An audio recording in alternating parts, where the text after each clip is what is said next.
Il balaie le moindre centimètre carré. Jérémy est en pleine opération de dépollution chez un agriculteur. L'occasion aussi de dénicher des pièces plus rares. 9 francs, 1945. Ça fait toujours plaisir et c'est en plus des monnaies que je n'étais pas né quand on les utilisait. Donc pour moi, je reviens dans le passé. Donc oui, c'est vraiment ces choses-là qu'on aime trouver.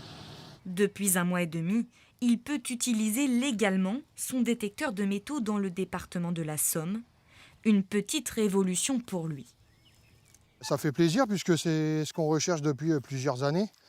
Ça nous évite de devoir faire plusieurs kilomètres pour aller faire ça légalement dans le département voisin. En France, la détection est très réglementée. Le Code du patrimoine interdit aux amateurs les recherches pouvant intéresser la préhistoire, l'histoire, l'art ou l'archéologie. En dehors de ces sites, la pratique est tolérée. Néanmoins, dans la Somme, alors que la prospection de loisirs était jusque-là proscrite à cause des anciens champs de bataille, elle vient d'être légalisée sur les terrains clôturés. C'est une clochette de vélo. Une avancée pour les passionnés, mais la mesure fait grincer des dents dans le milieu de l'archéologie.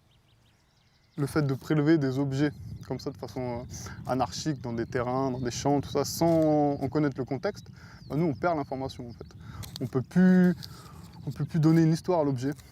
Et ce qui nous intéresse vraiment, c'est sa localisation précise, puisque sa positionnement dans le sol va nous indiquer aussi son ancienneté ou un recoupement avec d'autres structures par exemple. La plupart des prospecteurs réfutent cet argument.